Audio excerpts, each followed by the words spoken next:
Hello everyone, I'm Bryn from New Oxford Library and welcome to another reading of Dracula by Bram Stoker. And tonight I will be reading from chapter 8, Mina Murray's Journal.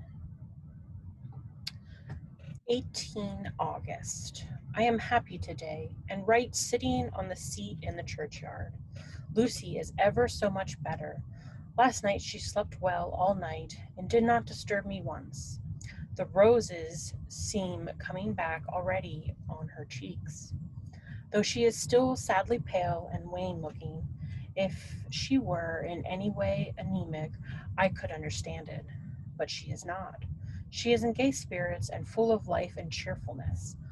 All the morbid retences seem to have passed from her, and she has just reminded me, as if I needed any reminding, of that night, and that it was here, on this very seat, I found her asleep. As she told me, she tapped playfully on the heel of her boot on the stone slab and said, "My poor little feet didn't make much noise then. I dare say poor old Mr. Swales would have told me that it was because I didn't want to wake Geordie." As she was in such a communicative humor, I asked her if she had dreamed at all that night.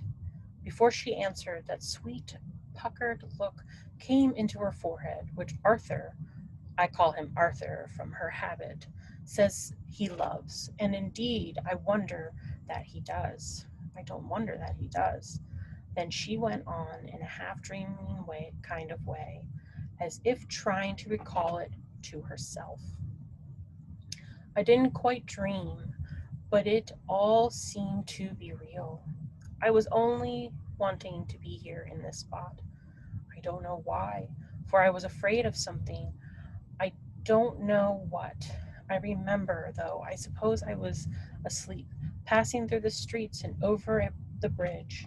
A fish leaped as I went by and leaned over to look at it, and I heard a lot of dogs howling. The whole town seemed as if it must be full of dogs, all howling at once. As I went up the steps. Then I had a vague memory of something long and dark with red eyes, just as we saw in the sunset, and something very sweet and very bitter all around me at once. And then I seemed sinking into deep green waters, and there was a singing in my ears. As I have heard, there is to drowning men. And then everything seemed passing away from me. My soul seemed to go out from my body and float about the air. I seemed to remember that once the West Lighthouse was right under me. And then there was a sort of agonizing feeling, as if I were in an earthquake. And I came back and found you shaking my body. I saw you do it before. I felt you. Then she began to laugh. It seemed a little uncanny to me, and I listened to her breathlessly. I did not quite like it, and though it better not to keep her mind on the subject, so we drifted on to other subjects, and Lucy was like her old self again. When we got home, the fresh breeze had braced her up, and her pale cheeks were really more rosy. Her mother rejoiced when she saw her, and we all spent a very happy evening together. 19 August. Joy, joy, joy, although not all joy. At last, news of Jonathan. The dear fellow has been ill. That is why he did not write. I am not afraid to think it or say it, now that I know. Mr. Hawkins sent me on the letter and wrote himself. Oh, so kindly. I am to leave in the morning and go over to Jonathan, and to help nurse him, if necessary, to bring him home. Mr. Hawkins says it would not be a bad thing if we were to be married out there. I have cried over the good sister's letter till I can feel it wet against my bosom, where it lies. It is of Jonathan, and must be next my heart, for he is in my heart. My journey is all mapped out and my luggage ready. I am only taking one change of dress. Lucy will bring my trunk to London and keep it till I send for it.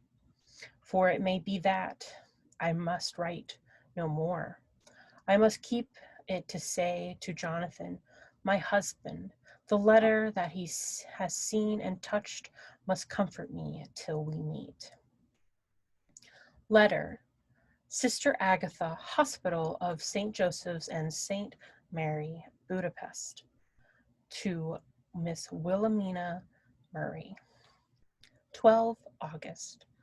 Dear Madam, I write by desire of Mr. Jonathan Harker, who is himself not strong enough to write, though progressively well, thanks to God and St. Joseph and St. Mary. He has been under our care for nearly 6 weeks, suffering from a violent brain fever. He wishes me to convey his love and to say that by this post I write for him to Mr. Peter Hawkins, Exeter, to say with his dutiful respects that he is sorry for his delay and that all of his work is completed. We will require few weeks rest in our sanitarium in the hills, but will then return. He wishes me to say that he has not sufficient money with him and that he would like to pay for his staying here, so that others who need shall not be wanting for me.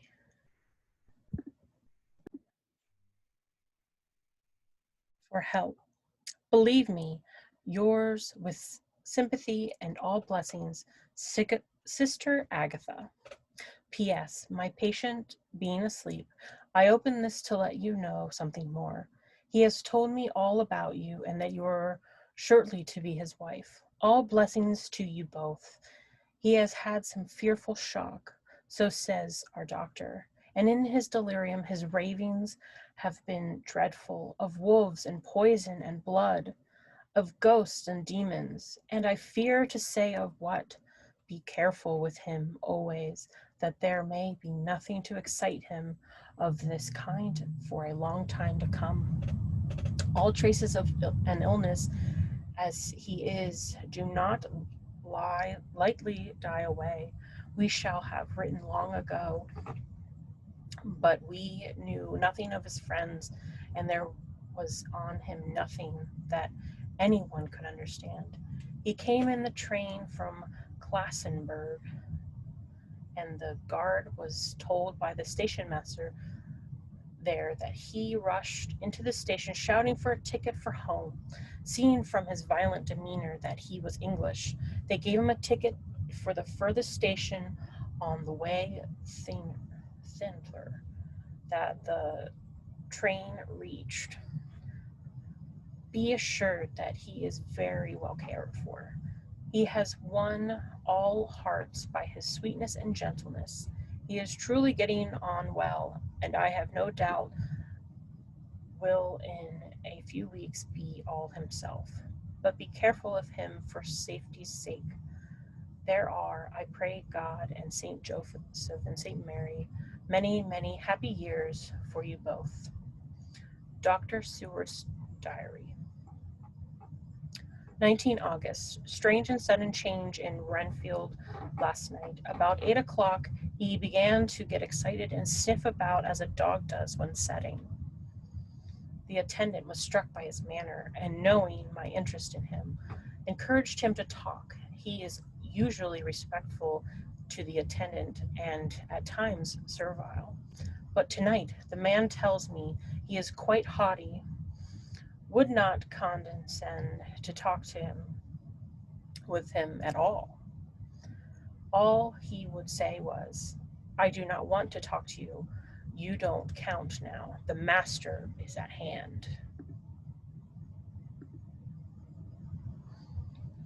The attendant thinks it is some sudden form of religious mania which has seized him, If so, we must look out for squalls, for a strong man with homicidal and religious mania at once might be dangerous. The combination is a dreadful one. At 9 o'clock, I visited him myself. His attitude to me was the same as that to the attendant. In his sublime feeling, the difference between himself and attendant seemed to him as nothing. It looks like religious mania, and he will soon think that he himself is God. These infinitesimal distinctions between man and man are too paltry for an omnipotent being. How these madmen give themselves away! The real God taketh heed lest a sparrow fall, but the God created for the human vanity sees no difference between an eagle and a sparrow. Oh, if men only knew! For half an hour or more, Renfield kept getting excited in greater and greater degree. I did not pretend to be watching him, but I kept strict observation all the same. All at once that shifty look came into his eyes, which we always see when a madman has seized an idea, and with it the shifty movement of the head and back which asylum attendants come to know so well. He became quite quiet and went and sat on the edge of his bed resignedly, and looked into space with lackluster eyes. I thought I would find out if his apathy were real or only assumed, and I tried to lead him to talk of his pets, a theme which had never failed to excite his attention. At first he made no reply, but at length said testily, "Bother them all! I don't care a pin about them." "What?" I said. "You don't mean to tell me you don't care about spiders?" Spiders at present are his hobby, and the notebook is filling up with columns of small figures. To this he answered enigmatically, "The bride maidens rejoice the eyes that wait the coming of the bride, but when the bride draweth nigh, then the maidens shine not to the eyes that are filled." He would not explain himself, but remained obstinately seated on his bed all the time I remained with him. I am weary tonight and in low spirits. I cannot but think of Lucy and how different things might have been. If I don't sleep at once, Gloria, the modern Morpheus C2HCl3O, H2O, I must be careful not to let it grow into a habit. No, I shall not. I shall take none tonight. I have thought of Lucy, and I shall not dishonor her by mixing the two. If need be, tonight shall be sleepless. Later, gladly I made the resolution, gladder that I kept to it. I had lain tossing about and had heard the clock strike only twice, when the night watchman came to me, sent up from the ward to say that Renfield had escaped. I threw on my clothes and ran down at once. My patient is too dangerous a person to be roaming about. Those ideas of his might work out dangerously with strangers. The attendant was waiting for me. He said he had seen him not 10 minutes before, seemingly asleep in his bed. When he had looked through the observation trap in the door, his attention was called by the sound of the window being wrenched out. He ran back, saw his feet disappear through the window, and had at once sent up for me. He was only in his night gear and cannot be far off. The attendant thought it would be more useful to watch where he should go than to follow him, as he might lose sight of him while getting out of the building by the door. He is a bulky man and couldn't get through the window. I am thin, so with his aid I got out, but feet foremost, and as we were only a few feet above ground, landed unhurt. The attendant told me the patient had gone to the left and had taken a straight line, so I ran as quickly as I could. As I got through the belt of trees, I saw a white figure scale the high wall which separates our grounds from those of the deserted house. I ran back at once, told the watchman to get 3 or 4 men immediately and follow me into the grounds of Carfax, in case our friend might be dangerous. I got a ladder myself and, crossing the wall, dropped down on the other side. I could see Renfield's figure just disappearing behind the angle of the house, so I ran after him. On the far side of the house, I found him pressed close against the iron-bound oak door of the chapel. He was talking, apparently to someone, but I was afraid to go near enough to hear what he was saying, lest I might frighten him and he should run off. Chasing an errant swarm of bees is nothing to following a naked lunatic when the fit of escaping is upon him.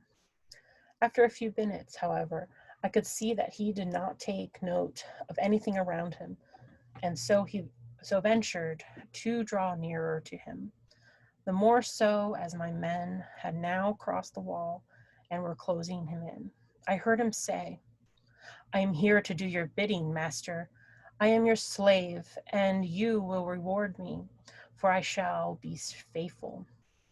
I have worshipped you long and afar off.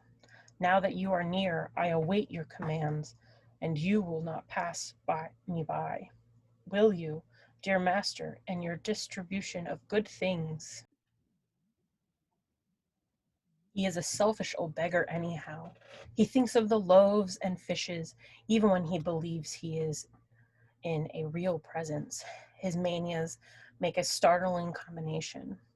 When we closed in on him, he fought like a tiger. He is immensely strong, for he was more like a wild beast than a man. I never saw a lunatic in such a paroxysm of rage before, and I hope I shall not again. It is a mercy that we have found out his strength and his danger in good time. With strength and determination like his, he might have done wild work before he was caged. He is safe now at any rate. Jack Sheppard himself couldn't get free from the strait waistcoat that keeps him restrained, and he is chained to the wall in the padded room. His cries are at times awful, but the silence that follows are more deadly still, for he means murder in every turn and movement. Just now he spoke coherent words for the first time. "I shall be patient, master. It is coming, coming, coming." So I took the hint and came to.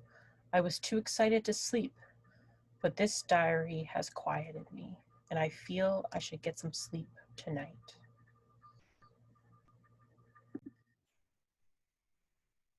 Thank you for joining me on Dracula by Bram Stoker and the continuation of Chapter 8. Thank you.